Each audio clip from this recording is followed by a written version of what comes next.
Alhamdulillah pada sore hari ini marilah kita lanjutkan kajian kita bersama dalam Sirah Nabawiyah. Insyaallah alhamdulillah kita sudah masuk di tahun 10 dari kenabian. Tahun 10 dari kenabian. Karena sebentar lagi kita akan banyak membahas peristiwa-peristiwa yang begitu penting, apalagi periode Mekah itu hanya 13 tahun saja, dan kita sudah lalui 10, kita lalui 10 tahun, insya Allah. Tapi yang di belakang-belakang ini diantaranya adalah peristiwa-peristiwa yang penting, yang menjadi tonggak kemajuan agama Islam, dan nanti tentu saja akan ditutup dengan hijrah ke Madinah. Tapi itu masih jauh Bapak-bapak Ibu sekalian. Ya. Oke, Bapak-bapak Ibu sekalian, rahimakumullah. Kita baru saja beranjak dari cerita di mana dua pendukung Nabi Muhammad yang paling dekat dengan beliau, yang paling beliau kasihi, itu wafat. Yang pertama adalah Abu Thalib, paman Nabi Muhammad SAW. Bisa dibilang Abu Thalib ini adalah sosok ayah bagi Nabi Muhammad, karena sejak Nabi Muhammad kecil sampai beliau dewasa itu berada di bawah penanggungan Abu Thalib. Keluarga Nabi Muhammad dan keluarga Abu Thalib ini sangat dekat. Maka bahkan para ulama menyebutkan namanya ahlul bait, ya. Ahlul bait itu selain istri-istri Nabi Muhammad, juga termasuk di situ ada keluarganya Ali bin Abi Thalib, kemudian keluarga Aqil bin Abi Thalib, dan keluarga Ja'far bin Abi Thalib. Di keluarga anak-anaknya Abu Thalib itu juga merupakan ahlul bait, atau ya yang disebut sebagai keluarga inti Nabi Muhammad SAW. Walaupun sangat disayangkan, akan tetapi ini juga sudah merupakan takdir Allah Subhanahu wa taala, bahwa Abu Thalib memang tidak sempat untuk bersyahadat. Dan kemudian yang kedua adalah wafatnya istri beliau, ya, Khadijah binti Khuwailid. Yang menjadi teman seperjuangan, yang menjadi oase di tengah-tengah panasnya hujatan, cacian, dan persekusi dari masyarakat Mekah. Akhirnya Khadijah wafat pada hanya sekitar beberapa bulan atau bahkan beberapa hari. Menurut kitab ini menyebutkan, ada yang menyebutkan 2 bulan atau 3 hari begitu, Bapak-bapak Ibu sekalian. Jadi jaraknya tidak jauh dari wafatnya Abu Thalib. Nah, begitu Bapak-bapak Ibu sekalian, rahimakumullah. Di tahun 10 dari kenabian ini juga di sini ada catatan bahwa kemudian beliau menikah lagi, ya. Nabi Muhammad SAW menikah lagi, ya, setelah wafatnya Khadijah, dengan perempuan yang bernama Saudah binti Zum'ah. Jadi Saudah ini, Bapak-bapak Ibu sekalian, itu sudah masuk Islam sejak lama, ya, bersama dengan suaminya. ya, bersama dengan suaminya. Kemudian ya, suaminya wafat. Nah, setelah lewat ya masa iddah atau setelah lewat beberapa, karena tidak ada keterangan apa namanya berapa lama setelah suaminya wafat, tapi tentu saja setelah masa iddah ya, ketika sudah bisa dikhitbah begitu, maka Nabi Muhammad SAW pun menikahi Saudah. Ini adalah wanita pertama yang beliau nikahi setelah Khadijah. Wanita pertama yang beliau nikahi setelah Khadijah. Ya begitu Bapak-bapak, Ibu sekalian rahimakumullah. Insya Allah nanti kita bahas setelah ini tentang dakwah Nabi Muhammad SAW ya kepada satu daerah yang bernama Taif. Nah, monggo sebelumnya kalau perlu ada yang perlu untuk disampaikan atau ditanyakan kami persilahkan.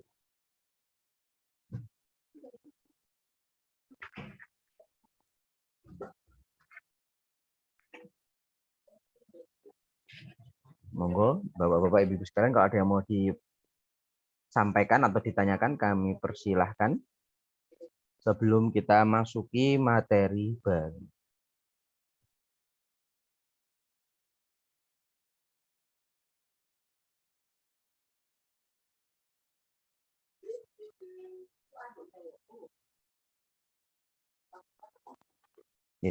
Kalau tidak ada kita mulai ya Bapak-bapak Ibu sekalian pembahasan tentang dakwah di Taif ini ya. Dakwah di Taif ya. Kenapa ini menjadi penting Bapak-bapak Ibu sekalian? Di sini kita bisa melihat bagaimana apa sih ya gambaran nyata dari apa yang dihadapi oleh Nabi Muhammad dalam berdakwah. Tantangannya seperti apa? Bapak-bapak Ibu sekalian rahimakumullah, masih pada tahun 10 dari kenabian. Nabi Muhammad SAW berangkat ke Taif bersama dengan ya, pembantunya, ya, asisten lah kita sebut demikian, yaitu Zaid bin Harisah.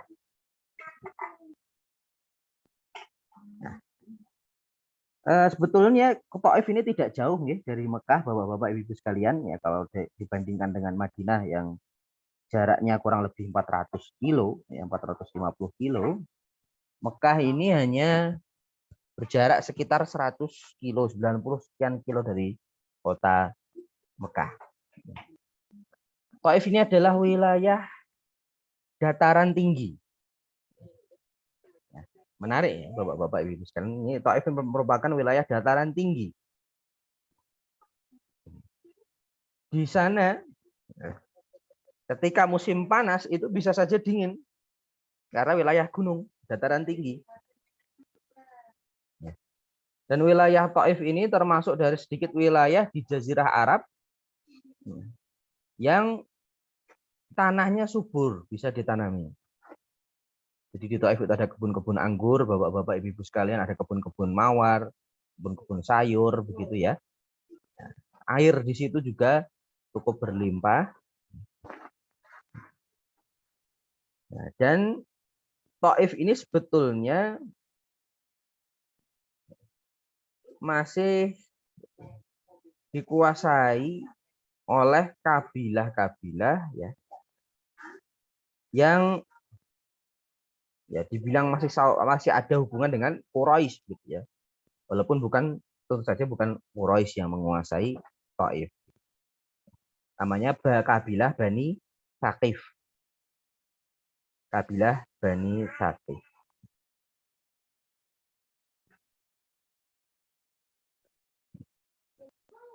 Nah, tibalah Rasulullah SAW di Taif. Kemudian beliau menjabarkan dan mendakwahkan Islam awalnya kepada para pemimpin kabilah itu yang jumlahnya pada saat itu adalah 3 orang. Ya, 3 orang bersaudara. Namanya Abdul Lail, kemudian Mas'ud dan Habib. Ini 3 bersaudara, anak dari Amr bin Umair As-Saqafi.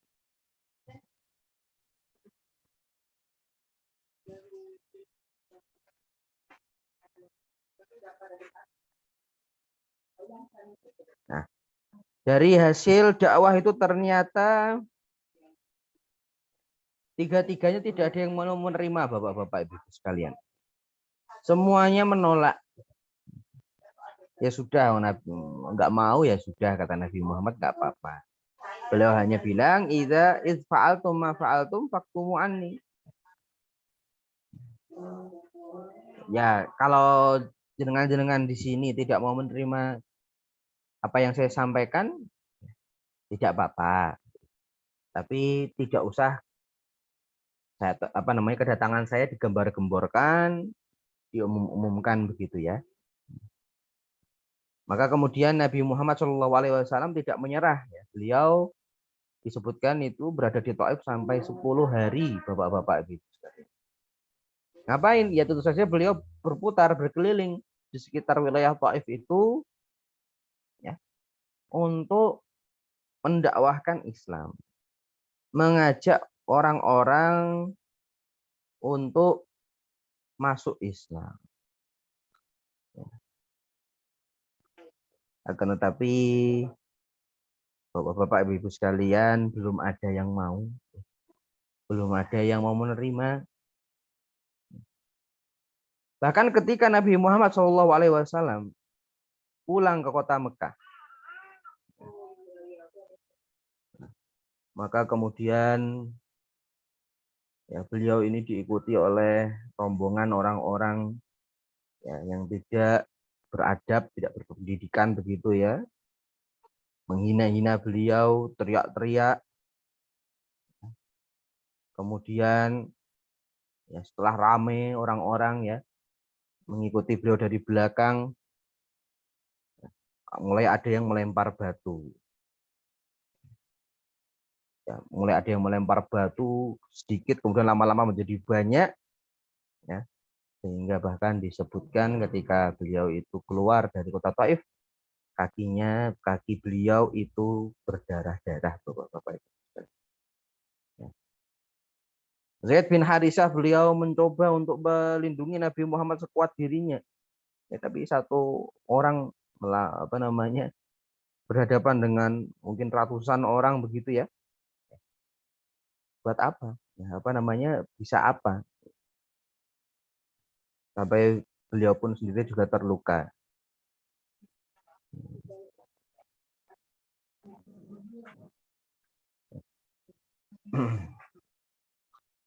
Sampailah kemudian Nabi Muhammad SAW dan Zaid bin Harisah ke satu kebun anggur, bapak-bapak ibu sekalian. Di situ beliau dan Zaid numpang istirahat.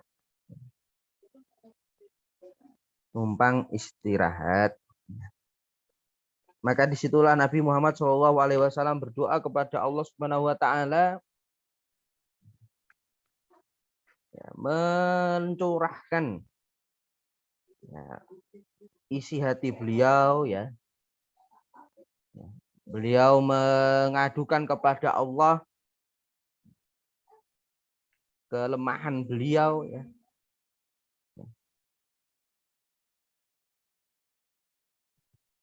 Maka di sini ada satu cerita, setelah itu ada satu cerita bapak-bapak ibu sekalian yang cukup menarik, karena pemilik dari kebun itu mengantarkan ya tandan anggur begitu ya, yang diantarkan oleh pembantunya. Maka Nabi Muhammad mengulurkan tangan kanan, mengambil anggur itu, kemudian mengucapkan bismillah, baru makan. Ya. Sang pembantu kebun itu, yang dalam kisah ini diceritakan beragama Nasrani atau Kristen, bertanya kepada Nabi Muhammad SAW, saya tidak pernah dengar ada orang mengucapkan kalimat seperti ini di Jazirah Arab. Maka Nabi Muhammad balik bertanya, kamu dari mana dan apa agamamu? Saya beragama Nasrani ya, dari satu daerah yang namanya Ninawa. Ninawa ini bapak-bapak ibu sekalian nanti diperjelas oleh Nabi Muhammad merupakan kampungnya Nabi Yunus. Bukankah itu adalah kampungnya Nabi Yunus? Ya. Setelah dijawab demikian, Nabi Muhammad bertanya lagi, maka pemuda itu pun bertanya, ya, dari mana Anda tahu tentang Nabi Yunus? Ya. Maka Nabi Muhammad SAW menjawab, Nabi Yunus itu adalah saudaraku, ya. Beliau adalah Nabi dan saya juga Nabi. Maka kemudian namanya Adas pembantu itu mencium kepala Rasulullah, kemudian mencium kedua tangan dan kaki Rasulullah Shallallahu Alaihi Wasallam.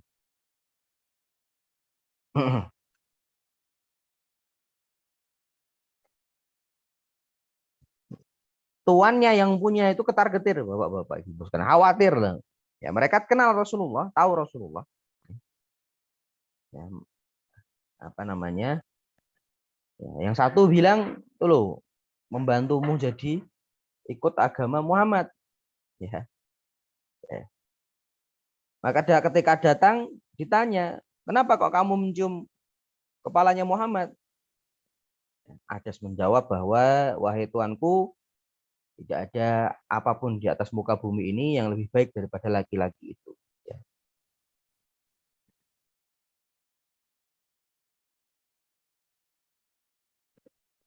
Nah, tuannya hanya berpesan, jangan sampai kamu pindah agama. Sesungguhnya agamamu lebih baik daripada agamanya. Kemudian Rasulullah Shallallahu Alaihi Wasallam, bapak-bapak ibu sekalian,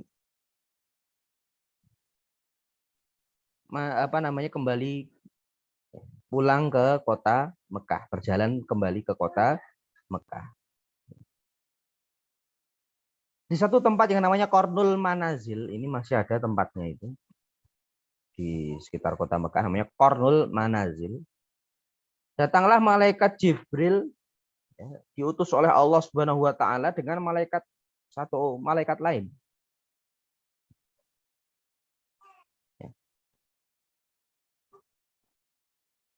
Nah, di situ ya, malaikat Jibril mengungkapkan, wahai Muhammad, ya, Allah sudah mengutusku bersama ini malaikat penjaga gunung.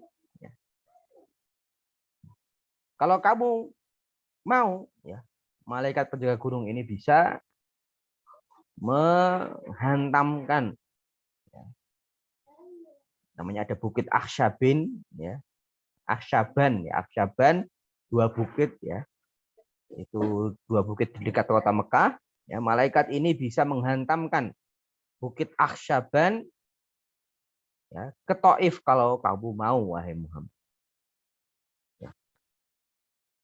Tapi di situ Rasulullah mengungkapkan kata-katanya yang sangat terkenal, di mana beliau bersabda, bal arju ayah ayyukhrijallahu min aslabihim man ya'budullaha wahdahu la yusyriku bihi syai'a. Tidak, malaikat Jibril, saya tidak mau mereka dihantam dengan azab, ya, dihancurkan dengan gunung, dengan murka Allah Subhanahu Wa Taala. Tapi saya berharap suatu hari nanti Allah akan mengeluarkan dari keturunan-keturunan orang-orang Taif ini orang-orang yang takut kepada Allah Subhanahu Wa Taala dan hanya menyembah Allah saja. Dan doa Nabi Muhammad ini, bapak-bapak ibu sekalian, akan diijabahi oleh Allah Subhanahu Wa Taala, di mana nanti sebetulnya tidak lama nanti setelah bisa kita lihat nanti pada masa Khulafaur Rasyidin, karena memang Taif ini cukup, karena wilayahnya yang cukup makmur, rakyatnya cukup makmur, ya, sehingga mereka punya kekuatan militer yang cukup kuat. Nah, sebenarnya ya nanti suatu hari setelah Fathu Mekah, kaum muslimin nanti akan berhadapan dengan Bani Qais Ailan namanya, yang bersekutu dengan Bani Sakif Taif ini. Dalam perang itu memang kalah ya musuhnya. Bani Qais Ailan ini akan kemudian kaum muslimin mengejar pasukan yang dari Taif. Mengejar pasukan yang dari Taif. Nah, tapi di situ kaum muslimin tidak berhasil untuk melakukan pengepungan, Bapak-bapak Ibu sekalian ya, karena mau dikepung bagaimana? Ya, pengepungan itu kan tujuannya untuk memutus jalur makanan, ya, untuk membuat musuh itu menyerah. Nah, nanti tidak lama setelah itu sebetulnya ya Bapak-bapak Ibu sekalian, mereka nanti orang-orang dari Taif ini akan turun ya, menunjuk wakil-wakil dari Taif ini ya, untuk menyatakan keislamannya kepada Nabi Muhammad SAW. Salah satu perang besar yang pernah dilakukan oleh Umar bin Khattab ya, pada zaman Umar bin Khattab, namanya perang Jisr, itu di Persia sana.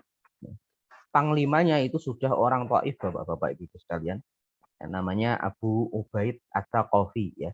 Beliau bersama dengan kabilahnya, kabilah Bani Sakif, itu yang syahid itu ribuan orang ya di perang Jisr ini pada tahun 13 Hijriah. Jadi nggak lama setelah ya, kalau kita bicara sejarah itu tidak lama ya setelah Fathu Mekah ya, hanya 5 tahun setelah Fathu Mekah, yaitu mereka sudah bergabung dengan pasukan kaum muslimin. Nah, Bapak-bapak Ibu sekalian rahimakumullah, ketika itu dengan datangnya malaikat itu, ini menjadi penguat bagi Nabi Muhammad SAW bahwa beliaulah yang benar ya.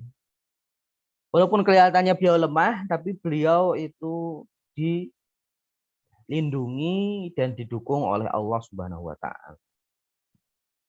Kalau beliau mau ya, itu hancur sudah musuh-musuhnya, akan tetapi beliau lebih memilih untuk mendoakan ya agar mereka mau kembali ya, agar mereka mau menerima ajaran agama Islam. Kemudian Bapak-bapak Ibu sekalian rahimakumullah, di satu tempat yang namanya Wadi Nakhlah. Di suatu tempat yang namanya Wadi Nakhlah, Allah Subhanahu wa taala menurunkan surat Al-Jin ayat 1 sampai 5 yang di situ mengabarkan bahwa ada sekelompok dari bangsa jin yang mendengarkan dakwah Nabi Muhammad kemudian masuk Islam. Dan setelah mereka masuk Islam, mereka mereka kemudian mengajak kaumnya untuk masuk Islam juga.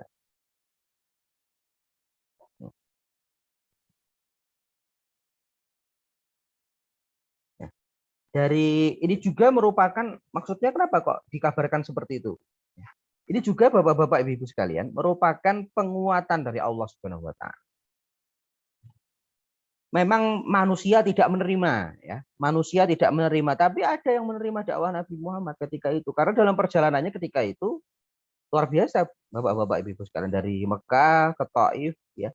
kembali ke Mekah lagi, itu beliau tidak henti-hentinya untuk berdakwah, untuk mendatangi, mengetuk pintu satu pintu yang lain, ya.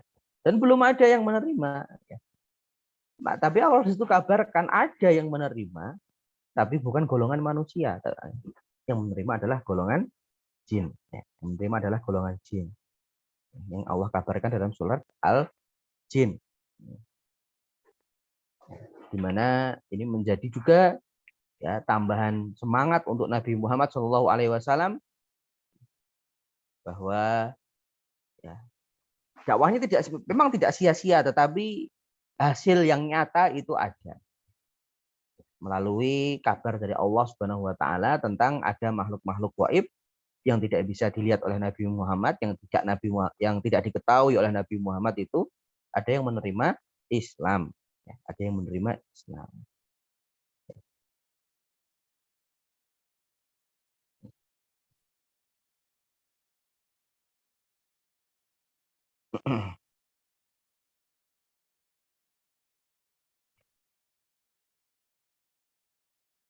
Nah, kemudian ya dengan semangat baru itu Bapak-bapak Ibu sekalian, Nabi Muhammad SAW kembali bergairah lagi, ya. Beliau kembali semangat lagi, ya. Ya, di mana ketika itu Zaid bin Harisah ini heran. Ya. Wahai Nabi Muhammad, kenapa engkau masih bersemangat untuk berdakwah padahal sudah ditentang macam-macam dari kanan dan kiri? Maka Nabi Muhammad menjawab, wahai Zaid, Allah sudah memberikan kepada kita pertolongannya. Ya. Dan Allah itu akan selalu memenangkan atau menolong agamanya, ya, dan mendukung para nabinya.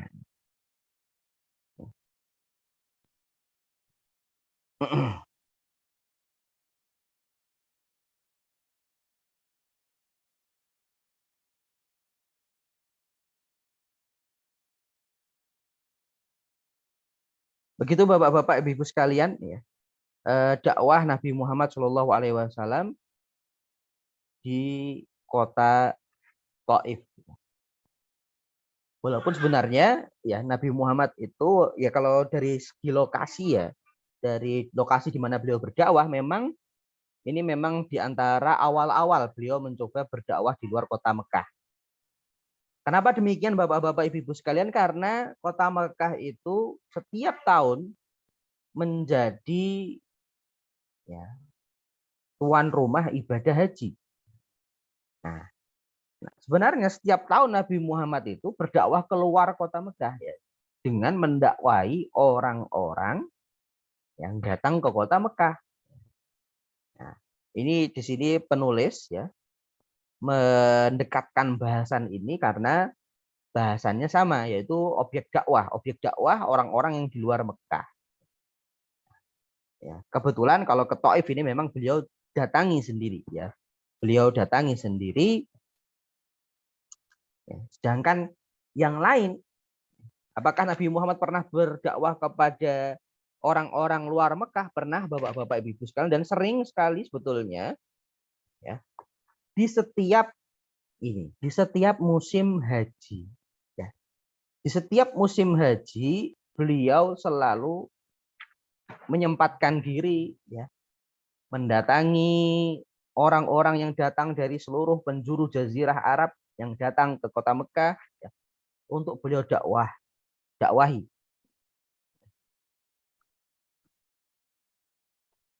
Dan ada beberapa sahabat Nabi Muhammad SAW yang merupakan orang luar kota Mekah.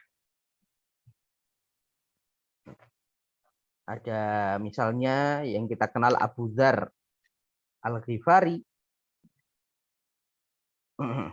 Kemudian ada Iyas bin Mu'adz.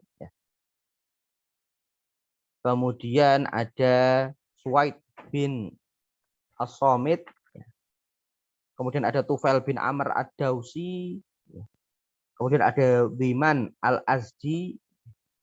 Yang ini semuanya ada Daus, kabilah Daus itu sekarang ada di dekat Yaman, ya, lokasinya di Mat al-Azdi, kabilah Azad itu juga ada di sekitar Yaman lokasinya. Ya. Jadi apa namanya, sebetulnya dakwah Nabi Muhammad itu tidak hanya kepada orang Quraisy saja ya, Bapak-bapak Ibu sekalian. Hanya kebetulan dakwah keluar kota ya, lokasi, kalau lokasi itu di Taif. Tapi kalau orang-orangnya itu beliau mendakwahkan Islam kepada orang-orang yang datang ke kota Mekah dari golongan jamaah haji. Dan ini tahun-tahun terakhir Nabi Muhammad SAW di kota Mekah akan ada perubahan besar.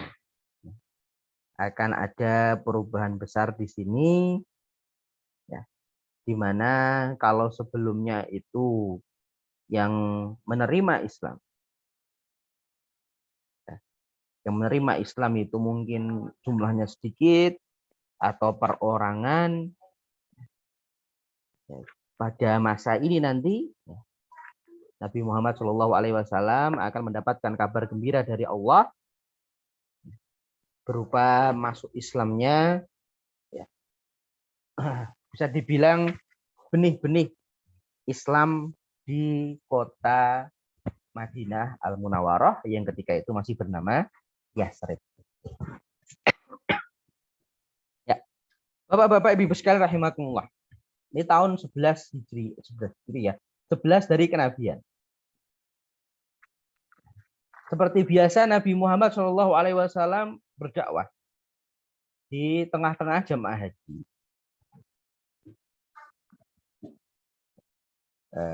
Walaupun dengan cacian, dengan cercaan dari orang-orang Quraisy itu tidak berhenti-henti ya. Di mana ada Nabi Muhammad, biasanya di situ juga ada yang mengikuti Bapak-bapak Ibu sekalian. Ketika beliau sedang menjelaskan, nanti ada yang mengganggu, ya, berteriak-teriak, membantah apa yang beliau sampaikan dan seterusnya. Sampai pada ini tahun 11 dari kenabian.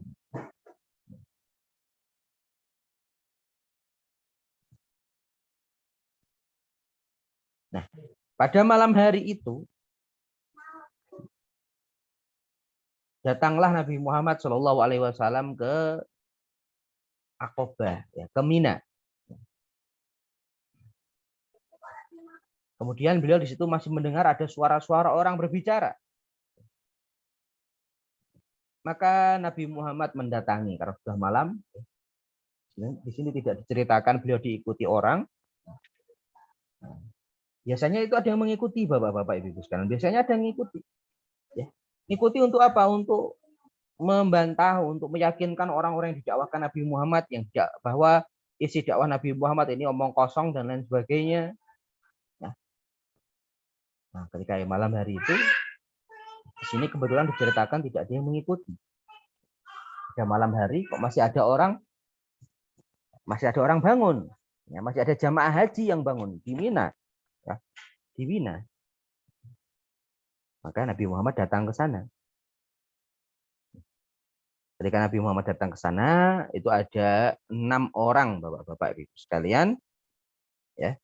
Namanya yang pertama As'ad bin Zurarah, yang kedua Auf bin Haris, ya.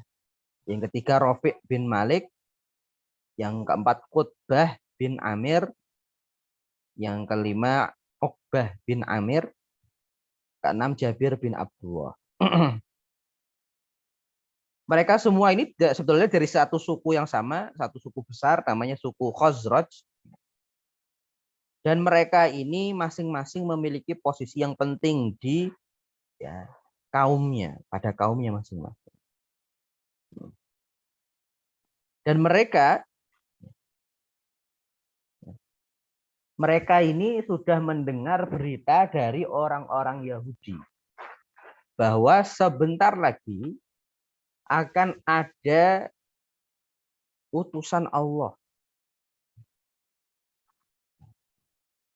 Orang-orang Madinah itu Bapak-bapak Ibu sekalian adalah masyarakat majemuk, ya, karena apa? Karena bangsa yang tinggal di sana bukan hanya orang Arab saja. Tapi juga ada orang Yahudi di sana dan mereka tinggal berdampingan. Bahkan orang-orang Yahudi itu sudah mengasimilasi budaya Arab sehingga nama-nama mereka menjadi nama-nama Arab. Walaupun orang-orang Yahudi ini tetap menjaga jarak dengan orang-orang Arab. Tidak mau disamakan ya, mereka tidak merasa setara dengan orang-orang Arab. Dan orang-orang Yahudi ini sering bercerita, ya, berkelakar kepada orang-orang Arab Madinah atau Yasrib, bahwa suatu hari nanti ada nabi yang Allah utus, ya, yang akan memimpin orang-orang yang beriman kepada Allah untuk memerangi kesyirikan, ya, untuk memerangi kalian ini, kata orang-orang Yahudi. Maka pada malam itu Nabi Muhammad Allah pertemukan dengan 6 orang ini. Di situ Nabi Muhammad datang ke, ya kalau kita bilang sekarang, ke tenda mereka, ya, ke api unggun, ya, ke camp, ya, ke camp mereka. Nabi Muhammad bertanya, siapakah kalian? Kalian dari mana, bapak-bapak? Ya, jenengan semua ini datangnya dari mana? Asal dari mana? Mereka menjawab, kami ini dari suku Khazraj. Nabi Muhammad balik bertanya, berarti kalian dekat dengan orang-orang Yahudi? Maka mereka menjawab, iya betul. Ya, kami bersekutu dan punya perjanjian, ya, dengan orang-orang Yahudi. Nabi Muhammad menawarkan, bapak-bapak ibu sekalian, mau tidak apabila saya memberikan sepatah dua patah kata kepada bapak-bapak di sini? Maka mereka pun mau. Maka Nabi Muhammad SAW kemudian di situ menjelaskan tentang Islam dan mengajak mereka untuk beriman kepada Allah dan, ya, membacakan Al-Quran. Sekali lagi bapak-bapak ibu sekalian, orang-orang ini, orang-orang Khazraj ini, ketika menerima itu semua, ya, sudah punya pengetahuan sebelumnya bahwa tadi satu pertama ada nabi, ya, yang diutus, ya, nabi terakhir yang Allah utus di atas muka bumi ini, dan ini sudah digembar-gemborkan oleh orang-orang Yahudi. Maka ketika mereka mendengar dakwah Nabi Muhammad SAW dan mereka temukan kecocokan, mereka saling bisik-bisik di antara mereka, wahai kawan-kawan, ini Nabi yang disampaikan oleh orang-orang Yahudi itu. Jangan sampai, mereka bilang, jangan sampai orang-orang Yahudi tahu duluan. Mari kita terima apa yang beliau sampaikan. Maka mereka pun maka mereka pun masuk Islam. Nah, ini karena kenapa bapak-bapak ibu sekalian? Karena orang-orang Yahudi tadi gembar-gembornya begitu. Nanti kalau ada nabi baru, ya, kata orang-orang Yahudi, nanti kalau ada nabi terakhir yang datang, ya, kami akan mengikuti nabi itu dan kami akan memerangi kalian orang-orang musyrik. Ya. Mereka ini kan sudah sering sekali mendengar kelakar orang Yahudi yang seperti itu. Ya. Mereka jangan sampai, ya, kita yang diperangi, ya, kita harus ikut nabi ini duluan, gitu. Ya, kebetulan, ya, dan atas takdir Allah, ya, orang-orang Khazraj ini kemudian langsung menerima dakwah Nabi Muhammad SAW.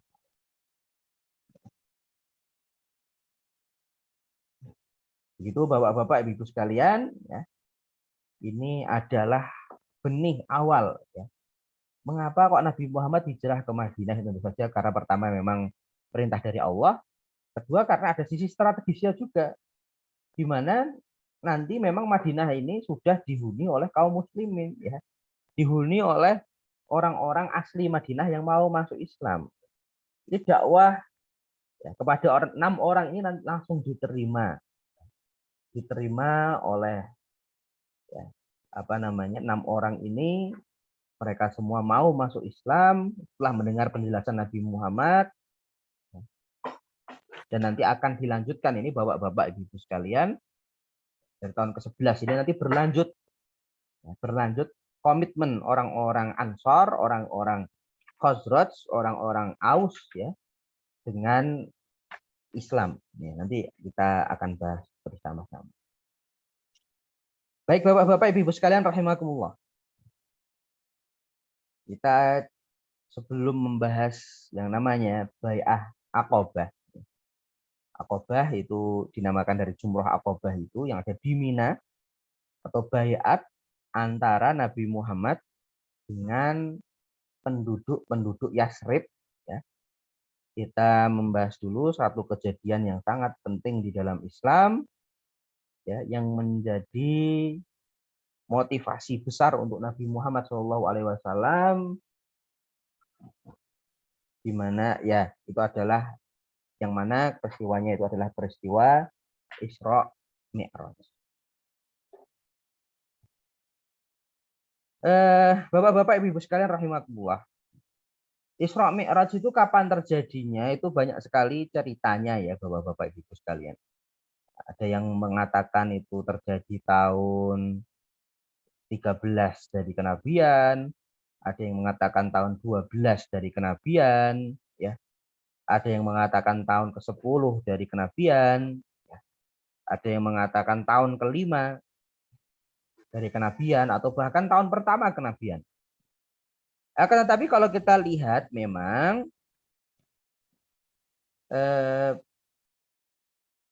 dari konteks turunnya Isra Mi'raj, kemudian syariat yang dibawa ya, oleh Nabi Muhammad dalam Isra Mi'raj itu memang harusnya terjadinya di akhir-akhir periode Mekah. Terjadinya pada akhir-akhir periode Mekah. Bapak-bapak, Ibu sekalian.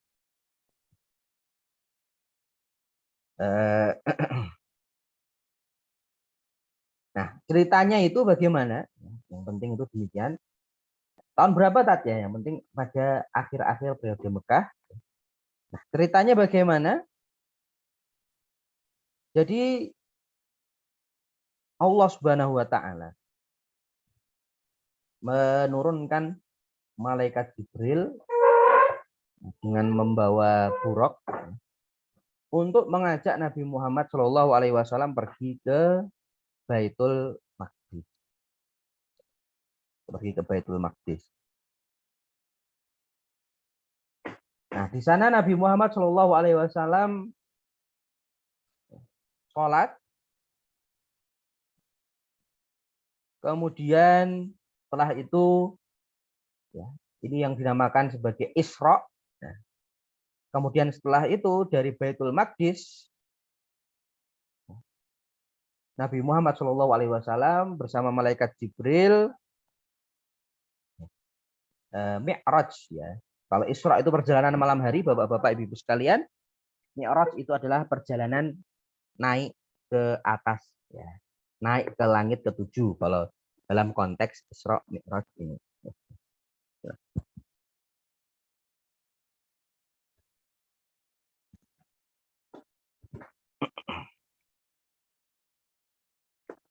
Sampai di langit dunia. Sampai di langit dunia, malaikat Jibril minta izin untuk dibukakan. Karena setiap langit itu ada penjaganya, Bapak-bapak, Ibu sekalian, malaikat yang menjaga langit. Sampai di langit dunia, malaikat Jibril ya, minta izin agar dibukakan. Di sana Nabi Muhammad SAW, langit dunianya atau langit pertama ya, langit pertama begitu Bapak-bapak, Ibu sekalian. Ya. Di sana Nabi Muhammad bertemu dengan Nabi Adam alaihissalam. Ya. Nabi Adam kemudian menyalami Nabi Muhammad, menyambut Nabi Muhammad, ya, dan menegaskan kenabian beliau.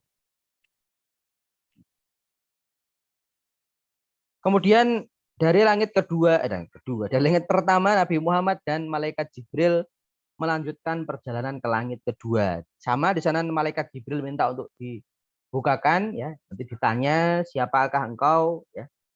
Ini saya Jibril dengan Muhammad Rasulullah, baru dibukakan. Di sana Nabi Muhammad Shallallahu Alaihi Wasallam bertemu dengan Nabi Yahya dan Nabi Isa alaihi wasallam. Sama ketika bertemu dengan Nabi Adam, keduanya menyambut Nabi Muhammad dan menegaskan kenabian beliau. Di langit ketiga, Nabi Muhammad bertemu dengan Nabi Yusuf. Ya, naik langit keempat, Nabi Muhammad bertemu dengan Nabi Idris. Di langit kelima, Nabi Muhammad bertemu dengan Nabi Harun. Kemudian di langit keenam, Nabi Muhammad Shallallahu Alaihi Wasallam bertemu dengan Nabi Musa. Di situ Nabi Musa menangis, bapak-bapak ibu sekalian. Kemudian Nabi Muhammad bertanya, mengapa engkau menangis wahai Nabi Musa? Kenapa? Karena Nabi Musa mengatakan bahwa ya, umatmu lebih banyak yang masuk surga daripada umatku. Maka beliau menangis. Nah, kemudian Nabi Muhammad melanjutkan perjalanannya bersama dengan malaikat Jibril ke langit ketujuh. Di sana ada Nabi Ibrahim alaihi salam. Dari langit ketujuh kemudian Nabi Muhammad Shallallahu Alaihi Wasallam naik ke Sidratul Muntaha. Sidratul Muntaha ini adalah pohon, bapak-bapak ibu sekalian, ya, pohon sidr.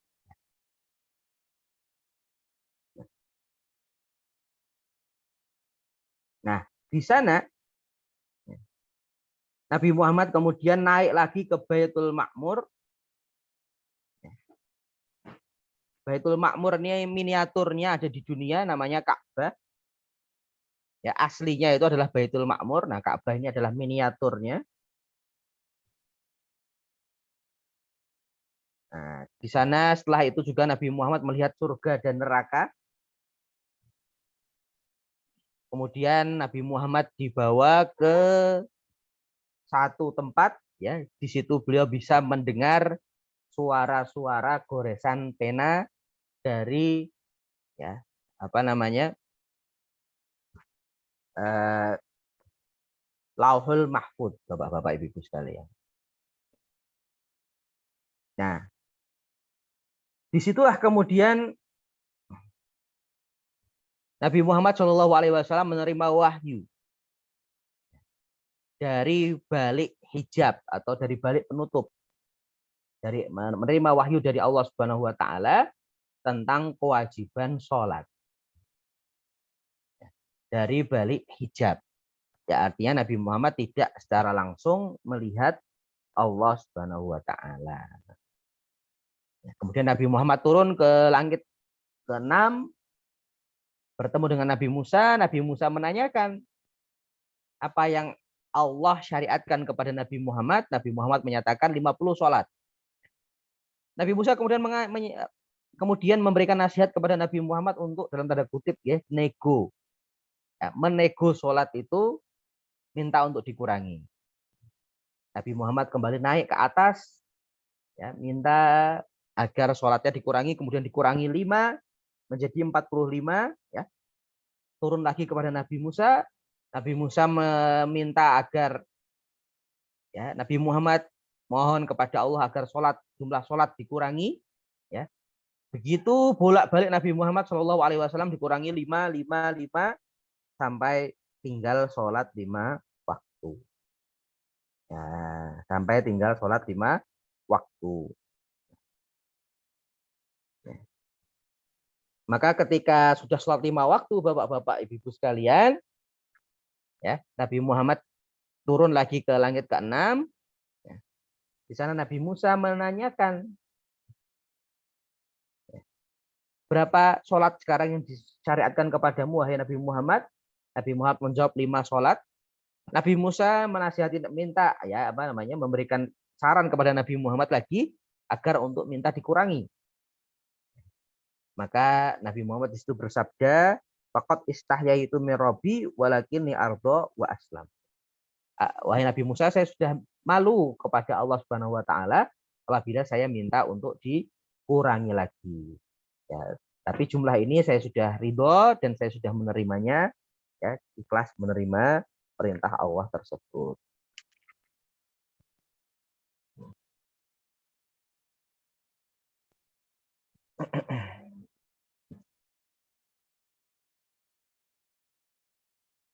Nah, dari situ Bapak-bapak Ibu-ibu sekalian, ya, disyariatkan ibadah yang disebut di dalam Islam sebagai ya, pemisah antara seseorang dengan kekafiran.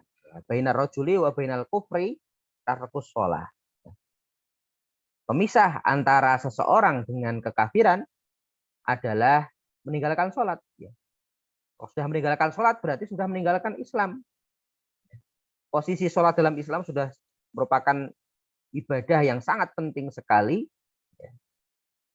Memang di dalam Al-Quran, memang di dalam Al-Quran tidak secara spesifik disebutkan 5 waktu sholat itu, ya. Akan tetapi sholat ya dengan 5 waktunya itu tentu saja sudah sudah tetap ya dengan cerita Isra Mi'raj ini, ya, di mana cerita ini Bapak-bapak Ibu sekalian diriwayatkan dengan dengan sanad yang sahih, ya, bahkan diceritakan di dalam Sahih Bukhari dan Sahih Muslim. Nah, ini mungkin sedikit sedikit tambahan Bapak-bapak Ibu sekalian. Kemudian Nabi Muhammad SAW ya, pulang ke kota Mekah. Ya. Nah, di sana ya, untuk sholat pertama kali yang beliau lakukan ya, adalah sholat ya, sholat 5 dari rangkaian sholat 5 waktu ini adalah sholat zuhur. Ya.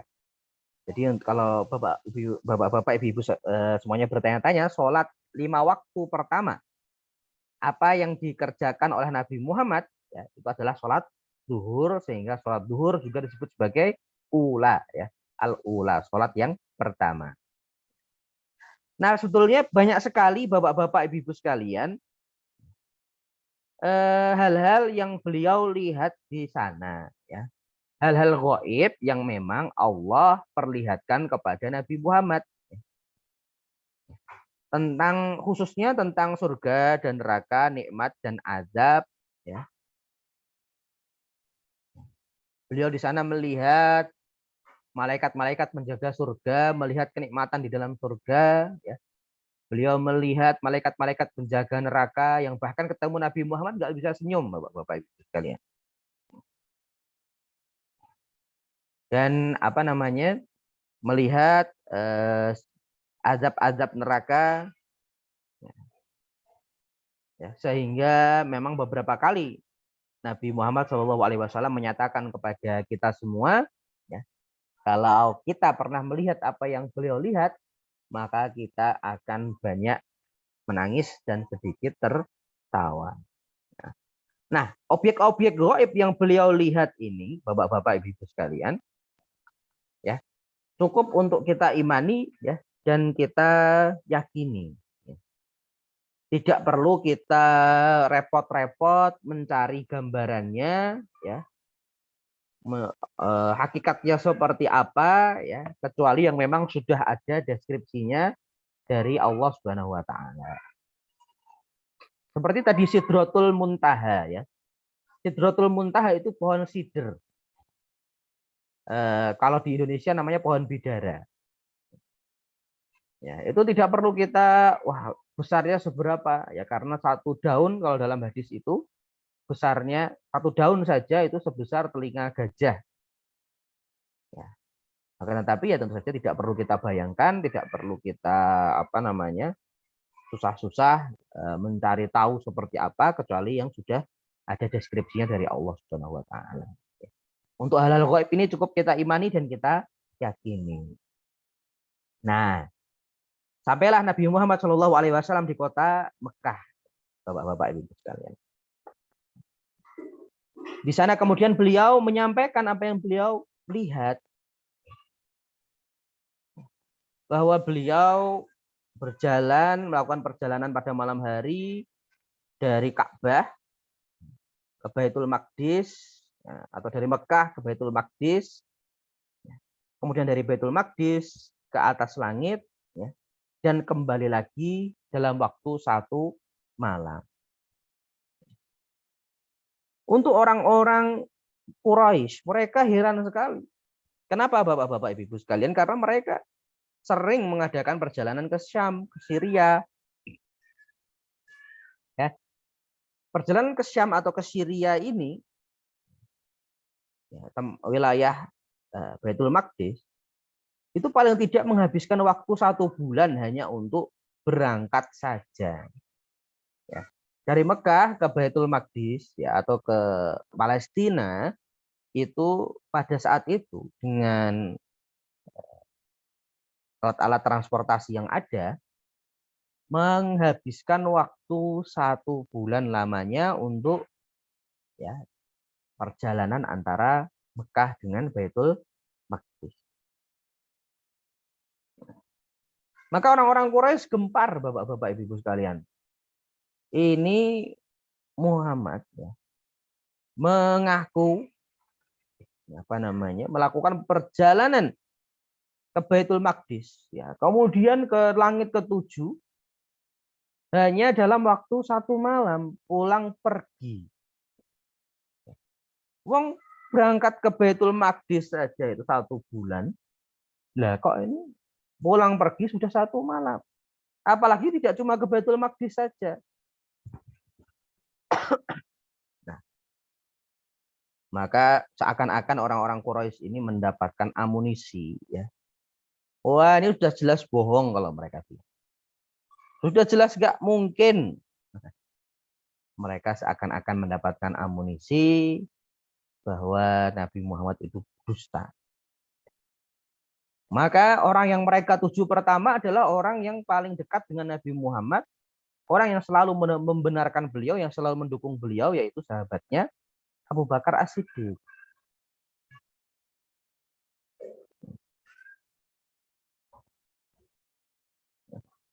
Kepada Abu Bakar As-Siddiq mereka seakan awas, senang sekali mereka mendapatkan kabar seperti ini untuk menggoyahkan Abu Bakar. Kalau Abu Bakar goyah, ya Bapak-bapak Ibu sekalian, kalau Abu Bakar goyah maka bisa jadi orang-orang lain juga akan ikut goyah.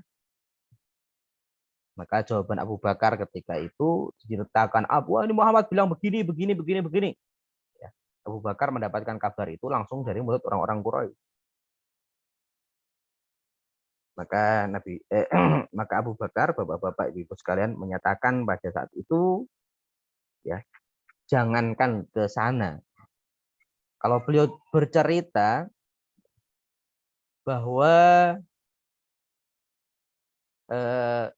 perjalanan yang beliau lakukan lebih jauh daripada itu, saya akan tetap percaya. Saya akan tetap percaya. Dari situlah Abu Bakar, ya Bapak-bapak Ibu sekalian, mendapatkan gelar As-Siddiq, ya, artinya yang membenarkan, ya, yang percaya. Di mana beliau yang penting kalau Nabi Muhammad bilang A, ya saya percaya. Ketika Nabi Muhammad menceritakan B, ya saya percaya. Tidak perlu saya pertanyakan, tidak perlu saya cari-cari, korek-korek, tapi kalau betul-betul itu adalah sabda Nabi Muhammad, cerita dari Nabi Muhammad, ya saya akan mempercayai. Ini adalah sebab mengapa beliau menjadi sahabat yang paling, di antara sebab ya, menjadi sahabat yang paling mulia ya, di antara sahabat-sahabat yang lain di sisi Allah ya. Dan ini juga awal beliau mendapatkan gelar As-Siddiq ya. As-Siddiq. Begitu Bapak-bapak Ibu sekalian rahimakumullah, kisah tentang Isra Mi'raj ya, di mana Allah Subhanahu wa taala di situ ya, memberikan dukungan yang sangat besar kepada Nabi Muhammad berupa ya, pengalaman ya, yang luar biasa ini, kemudian memberikan syariat yang sangat agung yaitu sholat 5 waktu kepada Nabi Muhammad SAW. Dukungan yang beliau akan menjadi semangat beliau untuk berdakwah Islam ya, di tengah-tengah cobaan yang semakin berat, ya, di tengah-tengah orang-orang kafir Quraisy yang semakin besar, ya, tidak bisa menghentikan langkah Nabi Muhammad yang nanti akan semakin nekat, Bapak Ibu sekalian. Orang-orang Quraisy nanti akan semakin nekat.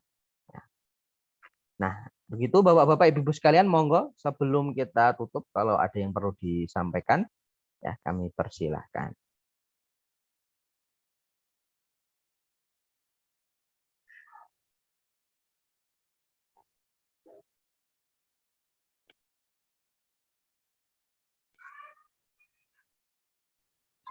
Monggo Bapak Ibu yang mau bertanya,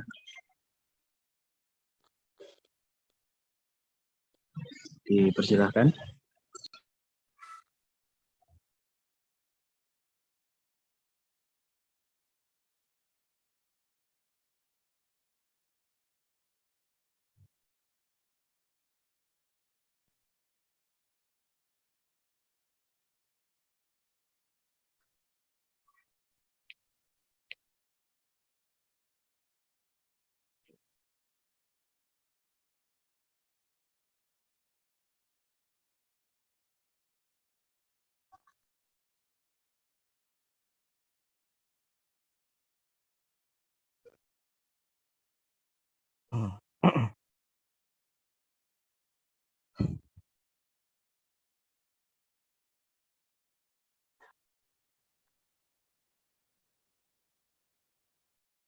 Kalau belum ada bisa mungkin bisa disampaikan pada kesempatan yang akan datang ya. Jadi saya sampaikan jazakumullah khairan katsira. Terima kasih banyak atas kehadiran dan perhatian dari Bapak-bapak Ibu-ibu sekalian.